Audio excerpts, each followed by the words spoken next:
ওং নমো ভগবতে বাসুদেবায়। আজকের বিষয়টি গুরুত্বপূর্ণ হতে চলেছে মীন রাশি বা মীন লগ্নের জাতক জাতিকাদের ক্ষেত্রে বাংলার বৈশাখ মাস অর্থাৎ 15ই এপ্রিল 2025 থেকে 14ই মে 2025। রবি প্রত্যেক মাসে এক একটি রাশিতে অবস্থান করে, তাই এই বৈশাখ মাসে রবি মেষ রাশিতে অবস্থান করতে চলেছে।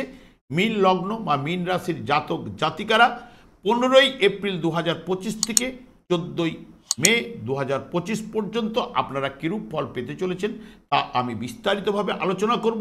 যেটুকু করব নিখুঁতভাবে করব, ধৈর্য সহকারে আপনারা ভিডিওটি দেখবেন। আমার প্রিয় দর্শক বন্ধুকে আমার আন্তরিক অভিনন্দন, শুভেচ্ছা ও ভালোবাসা জানাই। আমি আশা করি অনাদির আদি গোবিন্দের অশেষ করুণায় আপনারা সকলেই কুশলে আছেন। আমি কারো ব্যক্তিগত জন্মছক বা ন্যাটাল চার্ট নিয়ে বিচার বিশ্লেষণ করছি না। ঠিক বৈশাখ মাসে গ্রহ সন্নিবেশের মাধ্যমে একটি ছক প্রস্তুত করে তার উপরে বিচার এবং ফলাদেশ করব, সেটি হবে আপনাদের এ মাসের গাইডলাইন। আমি আচার্য কমল শাস্ত্রী প্রত্যেক বুধবার এবং শুক্রবার সন্ধ্যা 8:30 এই চ্যানেলে লাইভ অনুষ্ঠান নিয়ে উপস্থিত হই। ঠিক ওই সময় আমাকে ফোন করলে আপনারা নিজেদের ভাগ্য বিষয়ে জানতে পারবেন। তাছাড়া বিভিন্ন ধরনের ভিডিও আপলোড করে থাকি, সেগুলি পাওয়ার জন্য আমার চ্যানেলকে সাবস্ক্রাইব করে বেল আইকনে ক্লিক করে রাখুন। যখনই আমি লাইভ অনুষ্ঠান বা যে কোনো ভিডিও আপলোড করব আপনাদের নোটিফিকেশন পৌঁছে যাবে। এরপরেই আমি চলে আসছি, দেখুন এই ছকটি প্রস্তুত করেছি 15ই এপ্রিল 2025 উপর। যেহেতু মীন রাশি বা মীন লগ্নের জাতক জাতিকাদের ক্ষেত্রে দ্বিতীয়ভাবে অর্থাৎ মেষ রাশিতে রবি গোচরে প্রবেশ করেছে, বেশ সহজে অর্থ উপার্জন কিন্তু এই জায়গায় করায় এবং নিজের কৃতিত্বে উচ্চ পদস্থ ব্যক্তির সাহায্যে অর্থ লাভ অবশ্যই কিন্তু ঘটায়। অর্থ উপার্জন হলো, ব্যয় কিন্তু এনে দেবে। রবি যখন এই জায়গায় 3টে নক্ষত্রের মাধ্যমে প্রবেশ করেছে, যখন এখানে অতিবাহিত করবে 3টে নক্ষত্রের মাধ্যমে এই মাসটি, এবং যখন শুক্রের নক্ষত্রে প্রবেশ করবে তখন এখানে শুক্র যেহেতু শনিযুক্ত অবস্থায় রয়েছে এবং বৃহস্পতি নক্ষত্রে যেহেতু রয়েছে, সেই কারণে চাকরি এনে দেবে, হঠাৎ লাভ ও প্রত্যাশিত অর্থ, উত্তরাধিকারী সূত্রে অর্থ এবং সম্পত্তির লাভ কিন্তু এনে দেয়। এবং জন্মকালীন রবি এবং শুক্র শনিকে যদি শুভ থাকে, এবং যদি জন্মকালীন যদি অশুভ থাকলে আর্থিক চাপ কিন্তু বৃদ্ধি ঘটবেই এবং ব্যবসা বাণিজ্যে বাধা বিপত্তি উপস্থিত হবেই, মানসিক দুশ্চিন্তা কিন্তু আসবেই, সুখের হানি করবে, চোখের সমস্যা কিন্তু আনবে। কারণ এই জায়গাটাতে রবি যদি জন্মকালীন শুভ থাকলে, রবি এই জায়গায় কিন্তু আনন্দের জায়গায়, রবির এটা উচ্চস্থ স্থান। রবি এমনিতে আত্মার কারক গ্রহ এবং ভাইটাল এনার্জি, জীবনী শক্তি প্রদান করে। রবি যেহেতু অগ্নি রাশি, অগ্নিকারক গ্রহ এবং অগ্নি রাশিতে অবস্থান করছে, এটি চর রাশি, তাহলে রবি এই জায়গায় দ্বিতীয়ভাবে গোচরে শুভ ফল কিন্তু এনে দেবে। এবং রবি এখানে 3টে নক্ষত্রের মাধ্যমে কিন্তু প্রবেশ করবে।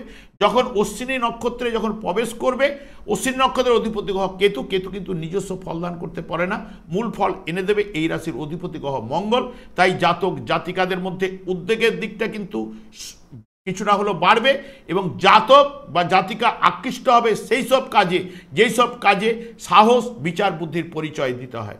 যেমন ভ্রমণের ক্ষেত্রে, পরিবহন ক্ষেত্রে আকৃষ্ট কিন্তু হতে পারে, বা অল্প সময়ের মধ্যে বেশি উপার্জন যেসব কাজে হয়, বা অল্প সময়ের মধ্যে লাভ লোকসান বোঝা যায়, সেই সব কাজগুলো কিন্তু বেশি পছন্দ করবে।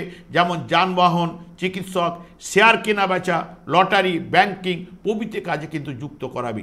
রবি যখন এই জায়গায় ভরণী নক্ষত্রে প্রবেশ করবে ঠিক 28শে এপ্রিল থেকে 11ই মে পর্যন্ত, ওই সময় কিন্তু আপনাদের শুভ ফল কিন্তু আনবে। কারণ রবি এই জায়গাটা হচ্ছে ন্যাচারাল জোডিয়ায় প্রথমভাবে অবস্থান করছে, নিজে ন্যাচারাল জোডিয়ায় পঞ্চম ভাবের অধিপতি গ্রহ।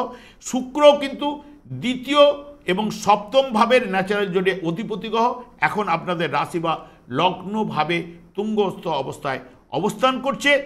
এবং শুক্র পার্থিব জগতের যাবতীয় সুখ সমৃদ্ধি, আনন্দ এবং লাবণ্য, সৌন্দর্য ইত্যাদি ইত্যাদি কিন্তু এনে দেয়। এই সময় আপনাদের রাশি বা লগ্নের জাতক জাতিকা যাদের বিয়ে ঘটবে, দেখবেন জাতক হলে জাতিকার ক্ষেত্রে, জাতিকা হলে জাতকের ক্ষেত্রে তারা কিন্তু সুশ্রী দেখতে হবে এবং যেসব এবং অর্থকারী উপায়ের উপর কিন্তু ঝোঁক থাকবে। কারণ যেহেতু ন্যাচারাল জোডিয়ায় দ্বিতীয় ভাবের অধিপতি গ্রহ যেহেতু শুক্র, অর্থের উপরে বা অর্থকারী উপায়ের উপরে কিন্তু ঝোঁক থাকবে।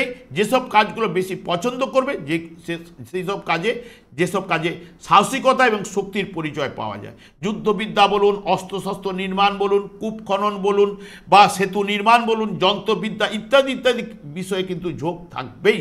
এবং রবি যেহেতু ন্যাচারাল জোডিয়া পঞ্চম ভাবের অধিপতি গ্রহ, যখন নিজের নক্ষত্রে কৃত্তিকা নক্ষত্রে যখন প্রবেশ করবে, পঞ্চম ভাব হচ্ছে মন, মানসিকতা, প্রেম, প্রীতি, ভালোবাসা, লটারি, ফাটকা, শেয়ার এবং শিল্পকলা এবং সন্তান ইত্যাদি ইত্যাদির বিচার কিন্তু করা হয়। ন্যাচারাল জোডিয়া পঞ্চম ভাবের অধিপতি একদম প্রথম ভাবে যখন অবস্থান করার জন্য তখন ভারী কাজের চেয়ে লঘু কাজগুলো বেশি পছন্দ করবে, কারণ নিজের নক্ষত্রে। এবং শিল্পকলা পঞ্চম ভাব হচ্ছে বুদ্ধির বিকাশ, উচ্চশিক্ষা, তাহলে পড়াশোনার প্রতি অনুরাগ এবং বুদ্ধিমান কিন্তু করাবেই। এবং যেসব কাজে বাক্য চাতুর্যের লাগে সেই সব কাজগুলো বেশি পছন্দ করবে, যেমন শিক্ষানীতি বা শিক্ষক বা যারা টিউশনি পড়ান। ঠিক দেখবেন রবির যদি শুভ জন্মকালীন যদি শুভ থাকলে ঠিক ওই সময় যখন ওই নক্ষত্রে প্রবেশ করবে অলরেডি তাদের ক্ষেত্রে কিন্তু দেখবেন ছাত্র সংখ্যা কিন্তু বাড়াবে, পেটের সমস্যা কিন্তু আনবে। ঠিক বুধও কিন্তু এই জায়গায় কিন্তু অবস্থান করতে চলেছে 7ই মে, সেই অশ্বিনী নক্ষত্রে। অশ্বিনী নক্ষত্রে এখানে কেতু ফলদান করতে পারে, মঙ্গল ফলদান করতে, তখন যতটা কাজে দেখবেন এগিয়ে যাবে ততটাই কিন্তু আবার পিছিয়ে পড়বে। সেই কারণে কি হচ্ছে, অনেকের কাছে হাস্যপদ হবে, কারণ হচ্ছে উদ্বেগ বা চঞ্চলতার কারণে। এবং নিজের ভুলে দেখবেন ব্যবসা বাণিজ্যে ক্ষতির সম্ভাবনা এনে দিতে পারে। এবং ন্যাচারাল জোডিয়া বুধ যেহেতু তৃতীয় এবং ষষ্ঠ ভাবের অধিপতি গ্রহ, তৃতীয় ভাব হচ্ছে ছোট ভাই বোন, আত্মীয় পরিজন, পাড়া প্রতিবেশী, যোগাযোগ ইত্যাদি ইত্যাদি ক্ষেত্রে দেখবেন সমস্যা বা অসন্তোষ হতে পারে। বা ষষ্ঠ ভাব হচ্ছে রোগের স্থান বা মামাবাড়ির জায়গা, ভিত্ত, চাকর এবং খাদ্য ইত্যাদি ইত্যাদি, সেই জায়গা থেকে অসন্তোষ আপনারা পেতে পারেন। দেখবেন রবি এই জায়গাটায় আনন্দের জায়গা। এবং রবি যখনই শুক্রের নক্ষত্রে প্রবেশ করবে কর্মের উন্নতি ঘটাবেই, হঠাৎ লাভ ঘটাবে। এবং যেহেতু অষ্টম ভাবের অধিপতি রাশিভাবে বা লগ্নভাবে থাকা, এখানে উচ্চস্থ রয়েছে এবং এখানে একাদশপতিকে নিয়ে বসে থাকা, লাভপতিকে নিয়ে বসে থাকা শুক্র, এই যে শুক্র শনি এবং বৃহস্পতির নক্ষত্রে থাকা, বুধ এখানে রাহু বৃহস্পতির নক্ষত্রে এখানে থাকা। এবং এই জায়গাটাতে যেহেতু বৃহস্পতি নক্ষত্রে এবং রাহু এটা স্বক্ষেত্র, এখানে বুধ খালি উত্তর ভাদ্রপদ নক্ষত্রে কিন্তু অবস্থান করছে, নাহলে কিন্তু বৃহস্পতি নক্ষত্রে এই যেহেতু এই গ্রহগুলো অবস্থান করার কারণে, এবং শনিও এখানে বৃহস্পতিকে উপরে দৃষ্টি দিয়েছে, সেই কারণে এখানে শুভ ফল কিন্তু আনবেই। এখানে যেটা রবির এই জায়গাটায় অবস্থান করছে এবং যাদের মীন লগ্ন বা মীন রাশির জাতক জাতিকার ক্ষেত্রে, যাদের বিশেষ করে শ্রাবণ মাস, ভাদ্র মাস, পৌষ মাসে যারা জন্মগ্রহণ করেছেন, দেখবেন রবি যারা শ্রাবণ মাসে জন্মগ্রহণ করেছে তাদের কর্কট রাশিতে অবস্থান করছে, ভাদ্র মাসে যারা অবস্থান করছে সিংহ রাশিতে, পৌষ মাসে যারা অবস্থান করছে ঠিক ধনু রাশিতে অবস্থান করছে রবি। তাহলে গোচর চলাকালীন এখানে জন্মকালীন রবি থেকে এখন দশমভাবে রবি গোচরে প্রবেশ করছে, জন্মকালীন রবি থেকে এখানে ঠিক নবমভাবে প্রবেশ করছে, এখানেও ঠিক পঞ্চমভাবে। তাহলে জন্মকালীন রবি থেকে যখন এই ভাবগুলো যখন প্রবেশ করে এই জায়গায় গোচরে প্রবেশ করেছে, তখন এদের ক্ষেত্রে অতি শুভ ফল আনবে। যদি রবির দশা, অন্তর্দশা বা যে কোনো গ্রহের যদি দশা চলে রবির সঙ্গে যদি কানেক্টেড থাকে, তাদের ক্ষেত্রে শুভ ফল অতি অবশ্যই কিন্তু আনবেই। কারণ রবি এই জায়গায় কর্মের উন্নতি, ভাগ্যের উন্নতি এগুলো কিন্তু ঘটাবেই, আর্থিক উন্নতি, সৌভাগ্যশালী এগুলো কিন্তু করবে। কারণ এই জায়গায় যারা ভাদ্র মাসে যারা জন্ম করে নবম স্থানে রবি গেছে গোচরে, তাদের কাছে ভাগ্যের উন্নতি, ভাগ্যের জায়গাটা কিন্তু সৌভাগ্যশালী কিন্তু করতে বাধ্য। এই জায়গা থেকে রবি এই ফলগুলো কিন্তু এই মাসের ক্ষেত্রে কিন্তু দেবে। কিন্তু বৃহস্পতিও কিন্তু তৃতীয় স্থানে গোচরে অবস্থান করছে, ভাগ্য ভাবের উপরে দৃষ্টি পড়েছে, তার সঙ্গে সপ্তম ভাবের উপরে দৃষ্টি থাকছে, দশম ভাবের অধিপতি একাদশ ভাবের উপরে, লাভ ভাবের উপরে দৃষ্টি রাখছে। তাহলে জন্মকালীন যদি বৃহস্পতি শুভ থাকলে, এবং বিশেষ করে বৃহস্পতি এখন মৃগশিরা নক্ষত্রে প্রবেশ করেছে, মৃগশিরা নক্ষত্রের অধিপতি মঙ্গল হচ্ছে ভাগ্যপতি আপনাদের ক্ষেত্রে। তাহলে ভাগ্যপতি নক্ষত্রে থাকা, ভাগ্যভাবের উপরে দৃষ্টি দেওয়া, তাহলে যদি জন্মকালীন যদি বৃহস্পতি শুভ থাকলে তাহলে অতি শুভ ফল আনবে কিনা বলুন। দশা অন্তর্দশা যদি পারমিট করলে বা যে কোনো গ্রহের যদি দশা চলে বৃহস্পতির সঙ্গে কানেক্টেড থাকলে, তাহলে তারা কিন্তু ফল পেতে বাধ্য। কারণ সৌভাগ্যশালী বা অনেকের ক্ষেত্রে বিয়ের পরে ভাগ্য উন্নতি তাদের ক্ষেত্রে, বা এবং এখানে লাভ স্থানে দৃষ্টি দেওয়া বৃহস্পতির, তাহলে সফলতা কিন্তু আনতে বাধ্য, বৃহস্পতি কিন্তু এখানে সফলতা আনবেই। এবং ভাগ্যপতি নক্ষত্রে থাকায় ভাগ্য জায়গাটাকে সৌভাগ্যশালী বৃদ্ধি করবে, কর্মলাভের যোগও কিন্তু যেহেতু নিজে কর্মপতি ভাগ্যভাবের উপর নবম ভাবের সঙ্গে দশম ভাব এখানে যুক্ত হচ্ছে, তাহলে এই মাসের ক্ষেত্রে অলরেডি আপনারা পজিটিভ রেজাল্ট পেতে কিন্তু বাধ্য। এবং কর্মের উন্নতি, ভাগ্যের উন্নতি, লাভ এবং মঙ্গলের নক্ষত্রে থাকায় মঙ্গল পঞ্চম ভাবে নিচস্থ অবস্থায় থাকলেও নিজে দ্বিতীয় পতি এবং পঞ্চম ভাবে বসে অষ্টম একাদশ ভাবের উপরে দৃষ্টি এবং দ্বাদশ ভাবের উপরে দৃষ্টি থাকলো 2, 5, 8, 11 মঙ্গলের নক্ষত্রে বৃহস্পতিও কিন্তু হঠাৎ লাভ, শেয়ার মার্কেট থেকে লাভ এবং বা যেখান থেকেই হোক অর্থের জায়গাটা বাড়াবার চেষ্টা কিন্তু বৃহস্পতিও কিন্তু করবার জায়গাটা কিন্তু দিচ্ছে। এবং মঙ্গলও কিন্তু এখানে যেহেতু নিচস্থ অবস্থায় রয়েছে, কারণ হচ্ছে ন্যাচারাল জোডিয়ায় চতুর্থভাবে মঙ্গল অবস্থান করা মানে কর্কট রাশিতে নিচস্থ হয়, যেহেতু জলরাশি অগ্নিকারক গ্রহ, জল আর অগ্নির সংযোগে অগ্নি কিন্তু একটু নিষ্ক্রিয় হবে। যদি জন্মকালীন যদি মঙ্গল শুভ থাকলে এই সময় নিষ্ক্রিয় ফল পুরো মাত্রায় দিতে পারবে না, কিছুটা হলেও শুভ ফল আনবে। যদি জন্মকালীন অশুভ থাকলে তাহলে এই সময় নিষ্ক্রিয় ফল পাওয়ার সম্ভাবনা দেবে বা অশুভ ফল দেবে। কিন্তু বৃহস্পতি এখানে যেটা ভাগ্যপতি নক্ষত্রে থেকে যেটা কর্ম লাভ এবং সবথেকে ভাগ্যভাবে দৃষ্টি দেয় ভাগ্যপতি নক্ষত্রে, মৃগশিরা নক্ষত্রে বুদ্ধিমূলক কাজকর্মে অগ্রগতি, কর্ম লাভ, প্রভাব প্রতিপত্তি লাভ বা বিদ্যা চর্চায় আগ্রহ বাড়াবেই এবং সৌভাগ্য বৃদ্ধি অতি অবশ্যই কিন্তু করবে। মঙ্গল যে জায়গাটা নির্দেশ করছে জন্মকালীন শুভ থাকলে ভাগ্য উন্নতি ঘটাবেই, নাহলে অশুভ জন্মকালীন থাকলে এই সময় অশুভ প্রভাব কিন্তু আপনারা পাবেন। সপ্তমভাবে কেতু অবস্থান করছে, সপ্তমভাবে কেতু গোচরে সেই মতো কিন্তু শুভ ফল আনতে পারে না। এবং যেহেতু বৃহস্পতির দৃষ্টি এই জায়গার উপরে থাকার কারণে যেটা বিবাহিত জীবন বা দাম্পত্য জীবনে যে কলহ বিবাদ যেটা বেশি এনে দেওয়ার কথা সেই জায়গাটা কিছুটা হ্রাস বৃদ্ধি ঘটবে। তবে ষষ্ঠ ভাবের সঙ্গে যুক্ত রয়েছে এখানে কেতুও সেরকম শুভ ফল কিন্তু আনবার জায়গাটা কিন্তু দাম্পত্য জীবনে একটু অশান্তির জায়গাটা কিন্তু আনবেই, সেটাই বলছে। এবং বিশেষ করে বৃহস্পতির দৃষ্টি বিবাহিত জীবনে একটা পজিটিভ রেজাল্ট থাকবে বা পজিটিভ রেজাল্ট পাবেন সেটা বলছে, কারণ ভাগ্য ভাবের উপরে যেহেতু বৃহস্পতির দৃষ্টি থাকছে, সপ্তম ভাবের উপরেও থাকছে।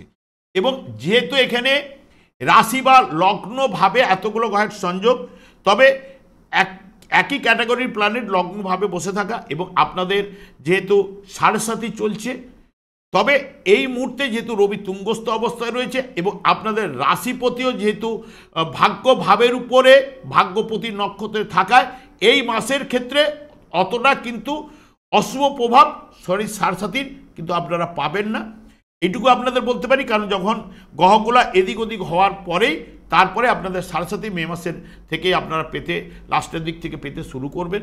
তবে শনি যেহেতু সাত্ত্বিক কারক গ্রহ এবং এই মীন রাশি বা মীন লগ্নটি সাত্ত্বিক ভাব জাতক রাশি, সেই কারণে যত যারা সাত্ত্বিক রয়েছেন তাদের ক্ষেত্রে অশুভ প্রভাবের হ্রাস বৃদ্ধি কিন্তু ঘটবেই।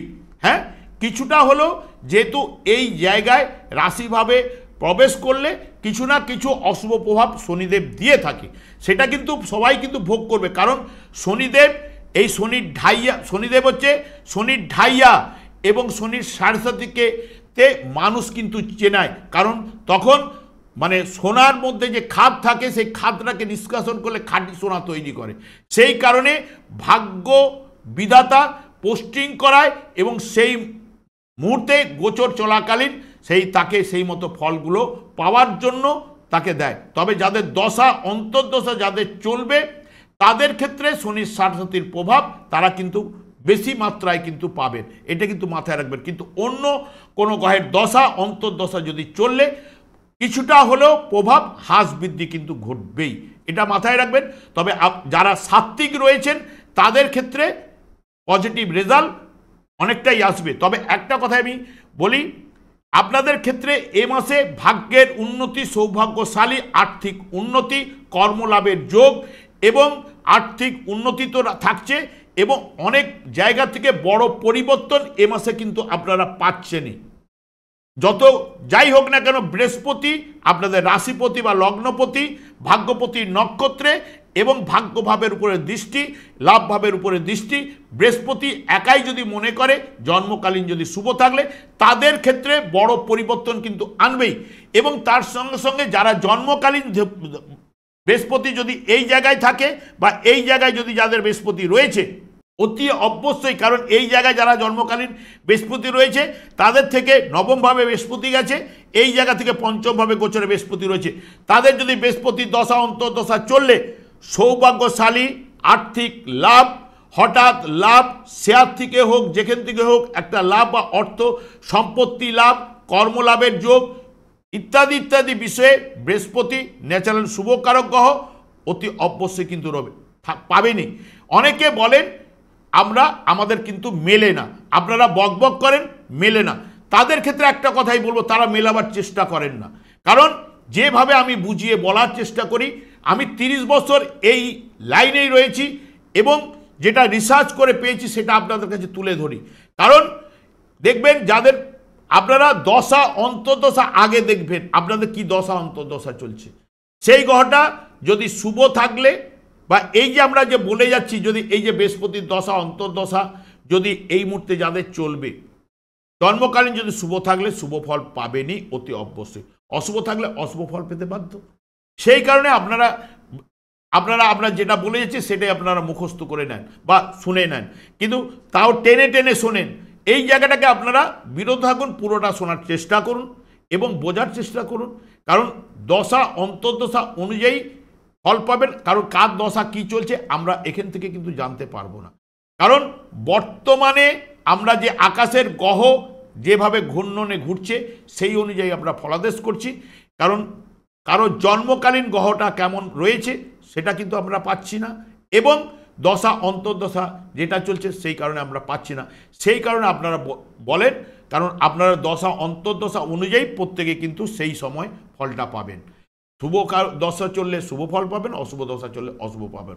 তবে এক কথায় আমি বলতে পারি এ মাসে আপনাদের বড় পরিবর্তন আসছে, ভাগ্য লাভ, সৌভাগ্য বৃদ্ধি, সৌভাগ্যশালী, আর্থিক উন্নতি, কর্মলাভের যোগ অনেকের ক্ষেত্রে যাদের দশা অন্তর্দশা পারমিট করবে হঠাৎ লাভ, এবং লটারি হোক, ফাটকা হোক, শেয়ার মার্কেট থেকে হোক সম্ভাবনা কিন্তু থাকছে। তবে আপনাদের যেহেতু শনির সারসাথী চলছে, শনিদেবকে সন্তুষ্ট রাখার চেষ্টা করুন। কারণ আমরা দেখুন জন্ম মুহূর্তকালীন ভাগ্য বিধাতা শনিদেবকে সেই মতো পোস্টিং করায়। কারণ আমরা দেখুন মৃত্যুর পরে যমলোকে কি নিয়ে যেতে পারি, আমাদের পাপ পুণ্য সুকৃতি এবং আত্মার তো মৃত্যু হয় না, সেখানে বিচার বিশ্লেষণ করার পরে যমরাজ সেই মতো 84 লক্ষ যোনির মধ্যে তাকে নিক্ষেপ করে। 84 লক্ষ যোনির যদি আমরা ভালো কাজ করে থাকি তা আবার মনুষ্য জন্ম হয়ে আসি, কিন্তু এখানে এসে ভগবানের নাম গুণকীর্তন করার কথা, সেই জায়গায় আমরা করছি কি নিজের কেন চিন্তা করছি, এবং সেই কারণে আমরা পাপ জায়গাটা বেশি, বা এটা কলিযুগেই কিন্তু রাহুর প্রভাবটা বেশি। এবং এই যে আপনাদের রাশি বা লগ্নভাবে রাহু কিন্তু যেহেতু স্বক্ষেত্রে রয়েছে, যদি এখানে শুক্র শনি এবং এরা বৃহস্পতির নক্ষত্রে সবাই থাকার কারণে বৃহস্পতি যেহেতু শনিদেব বৃহস্পতিকে দেখছে, যারা সাত্ত্বিক রয়েছেন শনির সারসাথীর প্রভাব কম হবে। তাই শনিদেবকে সন্তুষ্ট রাখুন। শনিদেব একমাত্র সন্তুষ্ট হন কৃষ্ণ নামে। হরে কৃষ্ণ মহামন্ত্র আপনারা জপ করুন। 4 যুগে 4টি যুগ ধর্মের মধ্যে কলিযুগের যুগ ধর্ম হচ্ছে হরে কৃষ্ণ মহামন্ত্র। গোলক বৃন্দাবন থেকে শ্রী চৈতন্য মহাপ্রভু জীবেদের উদ্ধার করার জন্য পদার্পণ করে গেছে। এই নাম জপ করলে এই যে আপনাদের 5 বছর শনির সাথে কুপ্রভাব অতি অবশ্যই কিন্তু কমবে। কারণ আমি এই লাইনে 30 বছরের কাছাকাছি প্রায় রয়েছি, অনেককে কিন্তু এই নাম জপ করিয়ে সঠিক পথে এবং তারা ভালো জায়গায় কিন্তু পৌঁছে গেছে। আপনারাও পৌঁছাবার চেষ্টা করুন, এই নাম জপ করুন, অতি অবশ্যই আপনাদের জীবনে সুখ শান্তি আনন্দের বাতাবরণ প্রবাহিত অতি অবশ্যই হবে। আমি আর দীর্ঘায়িত করছি না, আমি আচার্য কমল শাস্ত্রী প্রত্যেক বুধবার এবং শুক্রবার সন্ধ্যা 8:30 এই চ্যানেল লাইভ অনুষ্ঠান নিয়ে উপস্থিত হই। ঠিক ওই সময় আমাকে ফোন করলে আপনারা নিজেদের ভাগ্য বিষয়ে জানতে পারবেন। তাছাড়া বিভিন্ন ধরনের ভিডিও আপলোড করে থাকে, সেগুলি পাওয়ার জন্য আমার চ্যানেলকে সাবস্ক্রাইব করে বেল আইকনে ক্লিক করে রাখুন। যখনই আমি লাইভ অনুষ্ঠান বা যে কোনো ভিডিও আপলোড করব আপনাদের কাছে নোটিফিকেশন পৌঁছে যাবে। আমি অনাদি গোবিন্দের কাছে প্রার্থনা করি আপনারা ভালো থাকুন, সুস্থ থাকুন, আনন্দ থাকুন। আজ এই পর্যন্ত, পরের ভিডিওতে দেখা হচ্ছে। নমস্কার।